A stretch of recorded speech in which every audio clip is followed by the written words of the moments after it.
విశ్వాసులందరికీ నా ప్రత్యేకమైన వందనాలు నేను తెలియజేస్తున్నాను. ఇక 5th ఫ్యామిలీ ఫెలోషిప్ యానివర్సరీ సందర్భంగా కూడి వచ్చిన కుటుంబాలకు కూడా నా ప్రత్యేకమైన వందనాలు, అభినందనలు నేను తెలియజేస్తున్నాను. ఇదినా నా వాక్యాంశము, నీ కుటుంబంలో దేవుని కార్యములు. నీ కుటుంబంలో దేవుని కార్యములు.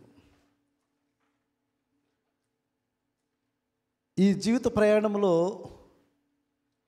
దేవుడే కుటుంబాన్ని ఏర్పాటు చేశాడు. అది దేవుని యొక్క ప్రణాళిక. కుటుంబాన్ని ఏర్పాటు చేయడం అనేది అది దేవుని యొక్క ఉద్దేశం. ఎందుకంటే ఆదామును సృష్టించిన తర్వాత దేవుని యొక్క ఉద్దేశం ఏమై ఉన్నదంటే, నరుడు ఒంటరిగా ఉండుట మంచిది కాదని అవ్వమ్మను కూడా దేవుడు సృష్టించాడు. కాబట్టి కుటుంబ వ్యవస్థను ప్రారంభించింది దేవుడే. కుటుంబ వ్యవస్థను ప్రారంభించింది దేవుడే.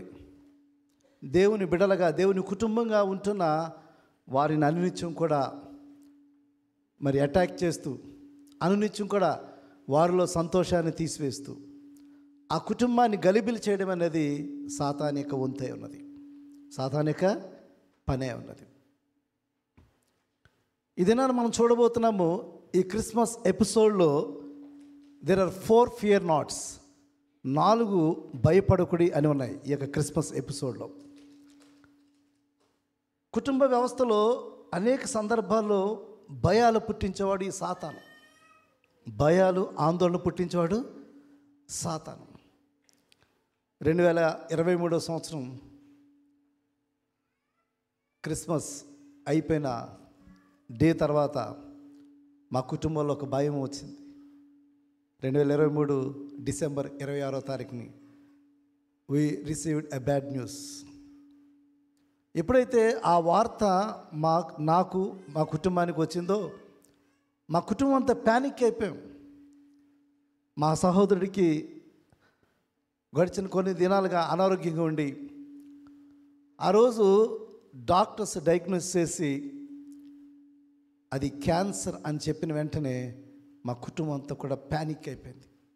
ఆ మాట మనం చాలా సందర్భాల్లో అనేక వారి గృహాల్లో క్యాన్సర్ వచ్చిందని విన్నాం. అనేక మంది వ్యక్తులు క్యాన్సర్తో బాధపడ్డారని విన్నాం. కానీ when it's come to your family, ఖచ్చితంగా మన కుటుంబం మన దగ్గరికి వచ్చినప్పుడు అది ఏమాత్రం కూడా తట్టుకోలేని పరిస్థితి. ఎందుకంటే ఆ బాధను మనం అనుభవిస్తున్నప్పుడు, మన కుటుంబంలో ఒక వ్యక్తి అతి రీతిగా బాధపడుతున్నప్పుడు, what about their future, what about their wife, their children, their family, అనేకమైన పలు ఆలోచనలు మందరలో వచ్చినాయి. బీయింగ్ ఎ గాడ్ సర్వెంట్, అనేక సంవత్సరాలు దేవుని పరిచయలో ఉన్న నేను కూడా ఆ మాటను విన్న వెంటనే డిసెంబర్ 26వ తారీఖు సాయంత్రం ఒక్కసారిగా తల్లడిల్లిపోయాను. ఆ బ్రేక్ డౌన్, ఎంతగానో ఏడ్చాను. ఏంటి ఈ పరిస్థితి మా కుటుంబంలో ఎందుకు వచ్చిందని చెప్పి. But there is a purpose. మన జీవితంలో దేవుడు ఒక పరిస్థితిని అనుమతించినప్పుడు దెర్ ఈజ్ ఎ పర్పస్, ఒక ఉద్దేశం అనేది ఉంటుంది. ఎందుకంటే దేవుడు మనల్ని పరీక్షిస్తుంటాడు. దేవుడు ఎప్పుడు కూడా శోధించడు, దేవుడు పరీక్షిస్తుంటాడు. సాతాను మాత్రమే శోధిస్తుంటాడు. సాతాను మనల్ని భయపెడుతుంటాడు. సాతాను మనల్ని ఆందోళనకు గురి చేస్తుంటాడు. కానీ దేవుని మహాకృపను బట్టి ఈ మరలా 2024 సంవత్సరం ఈ క్రిస్మస్ సీజన్లో మా కుటుంబంలో దేవుడు గొప్ప కార్యాన్ని చేశాడు. Now I'm here, we're here to exalt God's name, to praise God, దేవుని మహింపరచడానికి, దేవుడు చేసిన కార్యాన్ని సాక్ష్యంగా పంచుకోవడానికి ఈరోజు మా కుటుంబాన్ని కూడా దేవుడు వాడుకున్నాడు. ఈరోజు ఇక్కడ ఉన్న కుటుంబాన్ని ఒకసారి మీరు ఆలోచన చేసినప్పుడు that there are lots of testimonies in your life. మీ కుటుంబంలో ఎన్నో సాక్ష్యాలు ఉన్నాయి.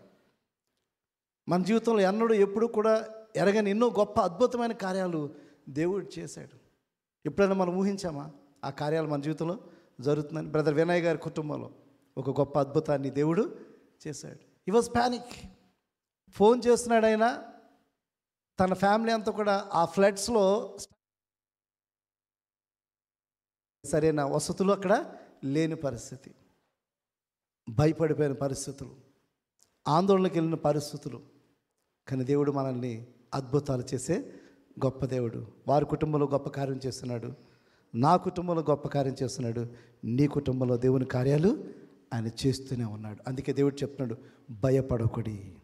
ఏం చెప్తున్నాడు దేవుడు? భయపడొకడి. భయపడొకడి అనే వాగ్దానము 365 సార్లు ఉందండి బైబిల్లో. 365 ప్రామిసెస్, ఫియర్ నాట్, భయపడొకడి అని చెప్తున్నాడు. ఈ క్రిస్మస్ ఎపిసోడ్లో మనం చూసినప్పుడు there was a good news. భయపడద్దు, మహా సంతోషకరమైన ఒక శుభవర్తమానము. మనందరి కొరకు రక్షకుడు పుట్టి ఉన్నాడు. మన భయాన్ని తీసివేయడానికి, మన కష్టాన్ని తీసివేయడానికి, మన యొక్క ఆందోళన తీసివేయడానికి, అయితే మన అవమానాన్ని తీసివేయడానికి ఈ లోకానికి రక్షకుడే మన కొరకు వచ్చాడు. అది మహా సంతోషకరమైన వర్తమానము, స్వర్తమానము, సంతోషకరమైన వర్తమానం. మన జీవితంలో ఆందోళన అనే వర్తమానాన్ని వింటున్నాము, భయం అనే వర్తమానాలు వింటున్నాము, అవమానం అనే వర్తమానాలు మనము వింటున్నాము. కానీ వాటన్నిటిని కూడా మార్చివేసే దేవుడు, ఆ పరిస్థితులను తారుమారు చేసే దేవుడు, మన జీవితాన్ని ఆయన ఒక సాక్షిగా నిలబెట్టే గొప్ప దేవుడు ఈ లోకానికి మన కొరకే వచ్చి ఉన్నాడు. మానవ రూపుడుగా వచ్చి ఉన్నాడు. మనకు తోడుగా ఉండడానికి వచ్చి ఉన్నాడు. మనకి తోడుగా ఉండడానికి వచ్చాడు. మన కష్టాలు ఎరిగిన దేవుడు, మన కన్నీటిని తుడిచే దేవుడు, ఆయన మన తోడుగా ఉండడానికి వచ్చాడు. ఈ క్రిస్మస్ ఎపిసోడ్లో మనం చూసినప్పుడు మరి 3 సందర్భాలు మనం ఒకసారి చూసినట్టయితే, భయపడకుడి, నీ ప్రార్థన వినబడిందని దేవుని వాక్యం సెలవుస్తుంది. భయపడవద్దు, నీ ప్రార్థన వినబడింది. మన జీవితంలో ఎన్నో సందర్భాల్లో భయపడిన పరిస్థితులు మన జీవితంలో వచ్చినప్పుడు మనం దేవుని దగ్గర మనం మొరపెడుతుంటాం, కన్నీటితో మనం ప్రార్థన చేస్తాం. వీఆర్ హెల్ప్లెస్, ఏమీ చేయలేని పరిస్థితులు మన జీవితంలో వెళ్ళిపోతుంటాయి. మన దగ్గర డబ్బు ఉండొచ్చు, కానీ వీ కెనాట్ డూ ఎనీథింగ్. డబ్బు ఎంతైనా మనం వెచ్చిస్తామండి ఆ సమస్య తీర్చుకోవడానికి, ఆ బాధను తీసివేసుకోవడానికి ఎంత డబ్బైనా మనం వెచ్చిస్తామండి. కానీ ఆ డబ్బు ఏమీ కూడా చేయలేదు. ఆ డబ్బు ఏమీ కూడా మనల్ని ఆ సమస్య నుంచి బయటకు తీర్చలేదు. ఆ సమస్య నుంచి మనం బయటకు రాలేని పరిస్థితి ఆ డబ్బు మనకి ఏమీ కూడా చేయలేదు. కానీ ప్రార్థన ద్వారానే అది సాధ్యమవుతుంది. అది ప్రార్థన ద్వారానే సాధ్యమవుతుంది. ఇక్కడ జకర్యా జీవితంలో, ఎలిజబెత్ జీవితంలో దేవుడు ఆ కార్యాన్ని చేశాడు. వారి జీవితంలో ఎన్నడూ ఎప్పుడు కూడా ఊహించిన ఒక కార్యం.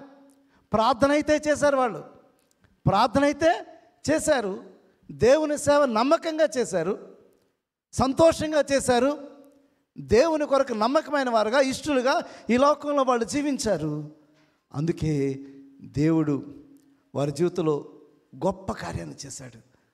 ఆ గొప్ప కార్యం అంటే, భయపడకు జకర్యా, భయపడకు జకర్యా, నీ ప్రార్థన వినబడింది అని మాట చెప్పిన వెంటనే జకర్యాకు నమ్మకం కలగల, జకర్యాకు నమ్మకం కలగల. అందుకే ఆ కార్యం జరిగేంత వరకు కూడా జకర్యా మోగవాడు అయిపోయాడంట. వాక్యం చూద్దాం, లూకా సువార్త 1వ అధ్యాయము, లూకా సువార్త 1వ అధ్యాయము 13వ వచనం చూడండి. అప్పుడు దూత అతనితో, జకర్యా భయపడకుము, నీ ప్రార్థన వినబడినది, నీ భార్యని ఎలిజబెత్ నీకు కుమారుని కనును, అతనికి యోహానును పేరు పెట్టుదు అని దేవుడు వాగ్దానం చేశాడు. భయపడద్దు, నీ భార్య కుమారుని కనబోతుంది అని చెప్పిన వెంటనే వాస్తవానికి వారు బహువృద్ధులై ఉన్నారు. వాక్యంలో కూడా మనం చూసినట్లయితే వారు బహువృద్ధులైన మాట ఇక్కడ స్పష్టంగా మనం చూస్తున్నాం. ఆ బహువృద్ధులైన వారి జీవితంలో ఒక దేవుడు గొప్ప కార్యాన్ని చేశాడు. వారు ప్రార్థన చేశారు, ఆ ప్రార్థనకు ప్రతిఫలం దేవుడిచ్చాడు. ఆ ప్రార్థనకు ప్రతిఫలం దేవుడిచ్చాడు. అందుకే నీ ప్రార్థన వినబడిందని అక్కడ దేవుని దూత ద్వారా ఆ సందేశాన్ని, గుడ్ న్యూస్ని దేవుడు పంపించాడు. ఈరోజు మన జీవితంలో కూడా దేవుడు ఆ గుడ్ న్యూస్ పంపిస్తున్నాడు. భయపడద్దు. దేవుడు ఏం చెప్తున్నాడు? భయపడద్దు, నీ ప్రార్థన నేను విని ఉన్నాను, నీ ప్రార్థన నాకు వినబడింది, నీ జీవితంలో నేను కార్యం చేయబోతున్నానని ఈ దేవుడు మన దేవుడు ఆ వాగ్దానం చేస్తున్నాడు. జకర్యా ఎలిజబెత్ జీవితంలో, వారి జీవితంలో దేవుడు చేసిన కార్యాన్ని మనం జ్ఞాపకం చేసుకున్నప్పుడు వారి ప్రార్థన దేవుడు విని ఉన్నాడు. ఈరోజు నీ జీవితంలో మరి నీ జీవితంలో ఈ సంవత్సరం అంతట్లో మరి నీ జీవితంలో వచ్చిన కష్టాలు, నీ జీవితంలో వచ్చిన బాధలు, కొన్ని సందర్భాలు అనుకుంటావు ఈ సమస్య నేను ఏమాత్రం కూడా నా జీవితంలో తొలగిపోదు, నా జీవితంలో ఈ పరిస్థితులు మారవు, ఇంతేనా నా జీవితం అని అనుకున్న పరిస్థితులు మన జీవితంలో ఎన్నో ఉండొచ్చు. నా జీవితంలో ఈ కార్యాన్ని నేనేమీ పొందుకోలేనేమో అని అనుకునే పరిస్థితులు మన జీవితంలో ఎన్నో ఉండవచ్చు నీ జీవితంలో. ఇక్కడ అటువంటి గొప్ప కార్యాన్ని దేవుడు చేశాడు. ఏంటంటే ప్రార్థన ద్వారానే దేవుడు వారి యొక్క సంతోషాన్ని వారికి దేవుడు ఆ సంతోషాన్ని అనుగ్రహించాడు. ప్రార్థన ద్వారానే దేవుడు వారి జీవితంలో ఆ కార్యాన్ని చేస్తున్నాడు. కాబట్టి ఈరోజు ఒక్కసారి మనందరం కూడా తప్పక నమ్మాలి, ప్రార్థన ద్వారానే దేవుడు మన సమస్యను తీర్చగలడు. ప్రార్థన ద్వారానే మన అవమానాన్ని దేవుడు తీర్చగలడు. ఈ లోకంలో ఏ ఒక్కరు కూడా తీర్చలేరు. డబ్బు ఉంటే అది జరుగుతుందా? అది జరగదండి. ప్రార్థన ద్వారానే అది జరుగుతుందని దేవుడు మరొకసారి జకర్యా ఎలిజబెత్ జీవితంలో ఎట్టి రీతికైతే కార్యం చేస్తాడో మన జీవితంలో కూడా కార్యం చేయబోతున్నాడు. There are so many impossible things in your life. అసాధ్యం కార్యం అనేకమైన కార్యాలు నీ జీవితంలో ఉండవచ్చు. But still you can achieve those things. ఇంకా వాటిని పొందుకోగలవు. ఎందుకంటే ప్రార్థన ద్వారా సమస్తము సాధ్యము. కాబట్టి జకర్యా ఎలిజబెత్ యొక్క ప్రార్థన విని దేవుడు వారి జీవితంలో గొప్ప కార్యాన్ని ఇటు రీతిగా చేశాడు. ఈరోజు నీ జీవితంలో కూడా ఆయన చేయబోతున్నాడు. భయపడకము, నీ ప్రార్థన వినబడినని చెప్తున్నాడు. రెండవ చూసినప్పుడు భయపడకుడి, అసాధ్యమైన దాన్ని సుసాధ్యంగా చేయబోతున్నాను అని చెప్తున్నాడు దేవుడు. భయపడకుడి. ఏ మాట ఎవరితో చెప్తున్నారంటే మరియతోటి మాట చెప్తున్నాడు.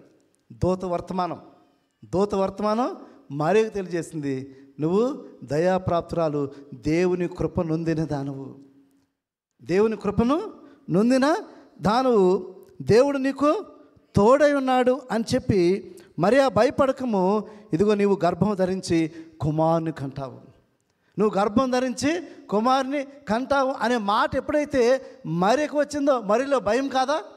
మరియకు భయమే. ఎందుకంటే మరియా పురుషుని ఎరగనిదై ఉన్నది. ఆ మాట మనం చూసినప్పుడు 34వ వచనంలో స్పష్టంగా చెప్తుంది. అందుకు మరియా, నేను పురుషులను ఎరిగిన దానినే, ఇది ఎలాగో జరుగునని దూతతో చెప్పాను. How it is possible? It is impossible. ఎందుకంటే నేను పురుషును ఎరిగిన దాన్ని కాబట్టి ఇది నా జీవితంలో జరగదు అని మరియ కూడా అనుకుంటుంది. ఆ మరియకు కూడా దేవునితో చెప్తుంది, భయపడకు, నువ్వు దేవుని కృపను పొందుకున్నావు, అసాధ్యమైన దాన్ని కూడా సుసాధ్యం చేసే గొప్ప దేవుడు. మన జీవితంలో కూడా ఎన్నో ఇంపాసిబుల్ థింగ్స్ ఉన్నాయి. మన జీవితంలో ఎన్నో ఇంపాసిబుల్ థింగ్స్. చాలామంది డ్రైవింగ్ లైసెన్స్ వెళ్తారు, మెనీ టైమ్స్ దే ఫెయిల్ అయిపోతుంటారు. It is impossible. చాలా సందర్భాలు వెళ్తుంటారు, ఫెయిల్ అవుతుంటారు. ఇంటర్వ్యూస్కి వెళ్తుంటారు, దాంట్లో ఇంటర్వ్యూకి వెళ్తారు, ఫెయిల్ అయిపోతుంటారు. లేకపోతే జీవితంలో ఇటు రీతిగా అనేకమైన కార్యాలు వారి జీవితంలో చేయాలని, వారి జీవితంలో పొందుకోవాలని వారు అనుకుంటుంటారు. చాలా సందర్భాల్లో ఫెయిల్ అవుతుంటారు. But with God everything is possible. దేవునితో సమస్తము సాధ్యమే. ఇది అసాధ్యమే. పురుషుని ఎరిగిన ఆమె గర్భం ఎలా ధరించగలదండి? ప్రాక్టికల్గా జరుగుతుందా? బయలాజికల్గా జరుగుతుందా? It is impossible. అది సాధ్యమయ్యే పని కానే కాదు. విత్ గాడ్ అది దేవునితో సాధ్యమైంది. ఎందుకంటే పరిశుద్ధాత్మ యొక్క దేవుని యొక్క నడిపింపు, దేవుని ప్రణాళికలో మరియను దేవుడు ఎంచుకున్నాడు. ఆ పరిశుద్ధాత్మ ద్వారా ఆమె గర్భం ధరించబోతున్న విషయాన్ని ఎప్పుడైతే దూత మరి ఆమెకు తెలియజేస్తుందో, ఆమె ఆ మాటను విశ్వసించినట్టుగా మనం చూస్తున్నాం. లోకా సువార్త 1వ అధ్యాయము 37వ వచనం చూసినట్లయితే, దేవుని చెప్పిన ఏ మాట అయినను నిరర్ధకం కానేరదని ఆమెతో ఆ దూత చెప్పిందట. దేవుని చెప్పిన ఏ మాట కూడా అది నిరర్ధకం కాదు, అది ఖచ్చితంగా జరుగుతుంది. నమ్మడం నీ వంతు. మన జీవితంలో చాలా సందర్భాల్లో నమ్మలేని వారుగా ఉంటాం మనం. దేవుడు మన జీవితంలో ఈ కార్యం చేస్తాడంటే ఇది జరుగుతుందా అనే అనుమానాలు, సందేహాలు మన జీవితంలో ఉంటాయి.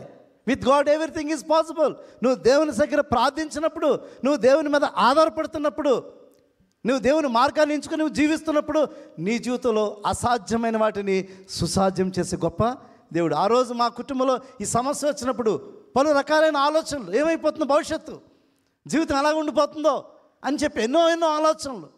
కానీ దేవుని కార్యం చేసి చూపించాడు ఆయన.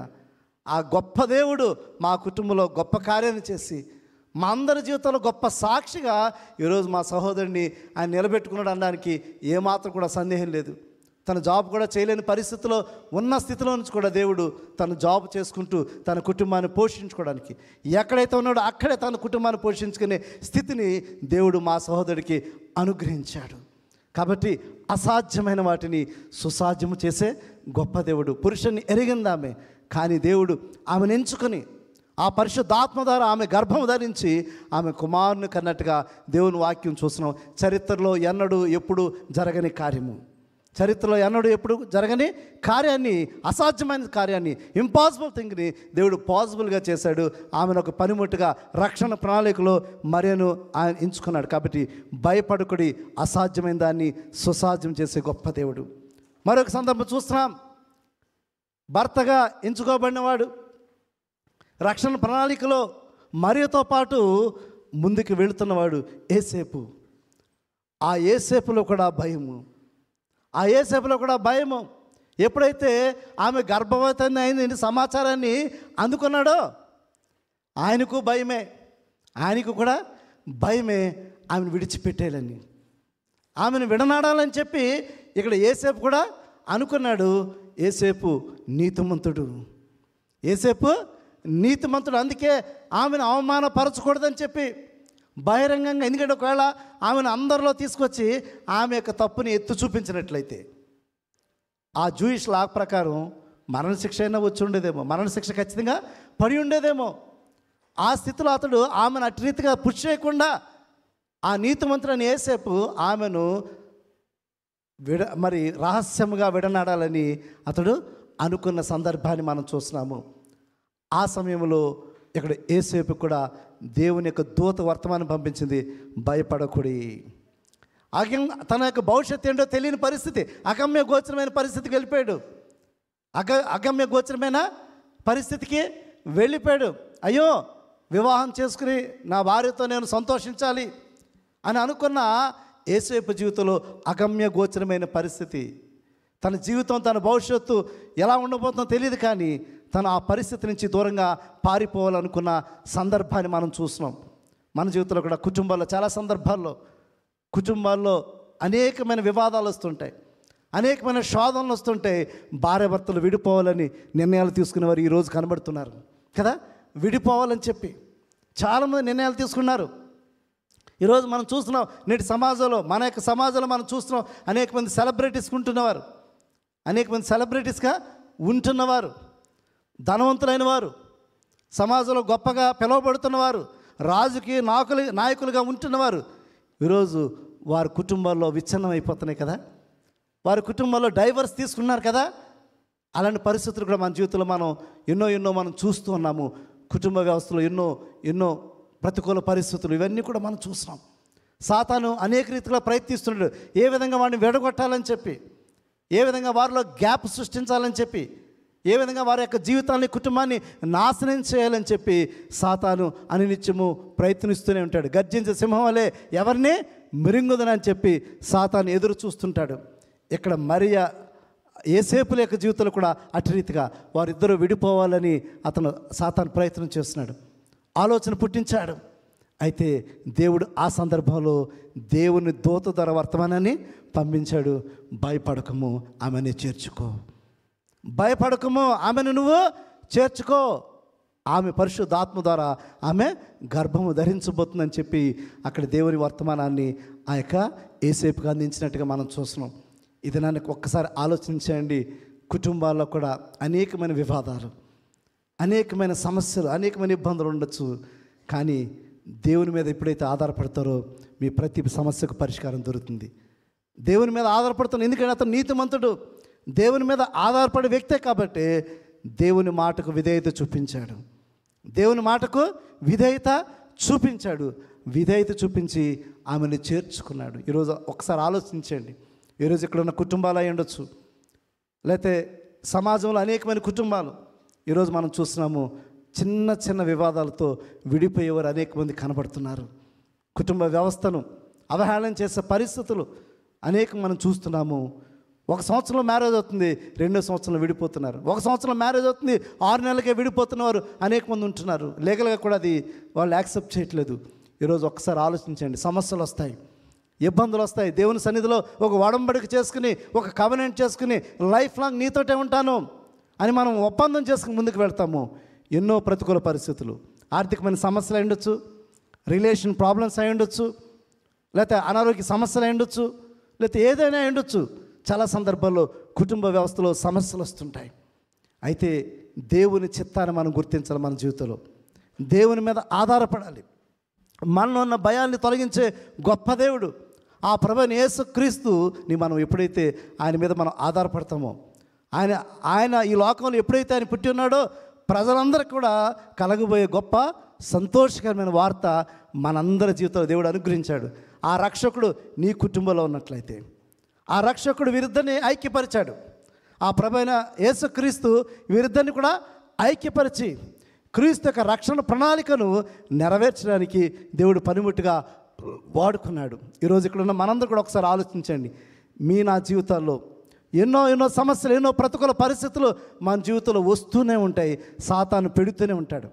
మన పక్కన అనేక మంది వ్యక్తులు ఉంటారు, అనేక మంది డిఫరెన్సెస్ క్రియేట్ చేయడం ప్రయత్నం చేస్తుంటారు. భార్యాభర్తల్లో, కుటుంబ వ్యవస్థలో. దయచేసి దేవుని మీద ఆధారపడటం నేర్చుకోండి. దేవుని మీద ఆధారపడటం నేర్చుకోండి. భయపడద్దు. ఒకవేళ భార్య కోఆపరేట్ చేయకపోవచ్చు, లేకపోతే భర్త కోఆపరేట్ చేయకపోవచ్చు. దేవుని దగ్గర మనం విచారణ చేద్దాం. దేవుని దగ్గర ప్రార్థన చేసినప్పుడు ఏ విధంగా అయితే జకర్యా ఎలిజబెత్లో దేవుడు వారి అవమానాన్ని తీసివేశాడు, ఏ విధంగా అయితే మరి అసాధ్యమైన దాన్ని సుసాధ్యం చేస్తున్నాడో, ఏ విధంగా అయితే అగమ్య గోచరమైన పరిస్థితిని దేవుడు మరి యోసేపుని మరి ఆమెను చేర్చుకుని రక్షణ ప్రణాళికలో ఆ చివరి వరకు ఏ విధంగా అయితే నిలబడి ఉన్నాడు. ఈరోజు ఇక్కడున్న మనందరం కూడా మరి దేవుడు మనల్ని ఏర్పాటు చేస్తున్నాడు కుటుంబంగా. ఆ కుటుంబం ద్వారా మన కష్టాలు, బాధలు, ఇబ్బందులు అన్నింటినీ కూడా మనము దేవుని నామాన్ని ఓర్చుకుంటూ, ప్రేమతో, సహనముతో, ఒకరిని ఒకరు మనం గౌరవించుకుంటూ దేవుని రక్షణ ప్రణాళికను ఏ విధంగా అయితే మరి ఆ మరియ యోసేపులు వారు దేవుని ప్రణాళికను వారు నెరవేర్చున్నారో, దేవుని నామాన్ని మహింపరుచున్నారో, అతి రీతిగా ఈరోజు నీవు నేను కూడా కుటుంబంగా ఉంటున్న మనందరం కూడా దేవుని మీద ఆధారపడుతూ, దేవునికి మనం ప్రార్థన చేస్తూ, దేవుని యొక్క చిత్తాన్ని మనం గుర్తిస్తూ ముందుకు వెళ్తున్నట్లయితే, ఏ విధంగా అయితే మరియ యోసేపుల జీవితాన్ని దేవుడు ఒక పనిముట్టుకు వాడుకున్నాడో, ఈరోజు నిన్ను కూడా దేవుడు సాక్షిగా వాడుకుంటాడు. కాబట్టి దేవుడు నీ జీవితంలో కార్యాలు చేయడానికి ఆయన ఇష్టపడుతున్నాడు. నీవు ఆయన చిత్తాన్ని గుర్తించినప్పుడు, ఆయన మీద ఆధారపడుతున్నప్పుడు, ఆయనతో నువ్వు ప్రయాణం చేస్తున్నప్పుడు, మరియ జీవితంలో, యోసేపు జీవితంలో కార్యం చేస్తున్న దేవుడు, మరి జకర్యా ఎలిజబెత్ జీవితంలో కార్యం చేస్తున్న దేవుడు నీ జీవితంలో కూడా కార్యం చేయబోతున్నాడు. దేవుడి మాటలు దీవించును గాక. ఆమేన్. ప్రార్థన చేస్తున్నాం. ప్రేమ స్వరూపుడా, మా దగ్గర మా తండ్రి, ఈ రాత్రికాల సమయంలో మరొకసారి ఇటు రీతిగా నీ పాద సన్నిధిలో నీ వాక్యం ద్వారా మేము మరి ప్రోత్సాహపడడానికి, నీ వాక్యం ద్వారా ప్రభా బలపరచబడడానికి ఇచ్చిన ధన్యతను బట్టి వందనాలు. భయపడకూడని ప్రభా మరి మరియను బలపరచున్నావు తండ్రి. భయపడకూడని ప్రభా యోసేపును బలపరచున్నావు తండ్రి. అటు రీతిగా మా జీవితంలో వచ్చిన రిలేషన్ ప్రాబ్లమ్స్ అయి ఉండొచ్చు, మా జీవితంలో వచ్చిన ఆర్థికమైన సమస్యలు అయి ఉండొచ్చు, లేకపోతే మా జీవితంలో వచ్చిన మరి అనారోగ్య సమస్యలు అయి ఉండొచ్చు. ఏదైనా సరే అయ్యా, నీ మీద మేము ఆధారపడినప్పుడు, అయ్యా నిన్ను విశ్వసిస్తున్నప్పుడు, నీతో మేము ప్రయాణం చేస్తున్నప్పుడు మా భయాన్ని తీసివేసే గొప్ప దేవుడు తండ్రి, మా సమస్యలు తొలగించే గొప్ప దేవుడు తండ్రి, మా అవమానాన్ని తీసివేసే గొప్ప దేవుడు తండ్రి ప్రభా. అటు రీతిగా మేము కూడా నీ మీద ఆధారపడుతూ, నీతో ప్రయాణం చేస్తూ, నీ నామాన్ని మహింపరచువారుగా నా జీవితాలు ఉంచమని ప్రభువైన యేసుక్రీస్తు నామమున పేరిట అడిగి వేడుకొంచున్నాము తండ్రి. ఆమేన్. దేవుడి మాటలు దీవించును గాక. ఆమేన్. ఈ ప్రశస్తమైన సమయంలో మన ప్రత్యేక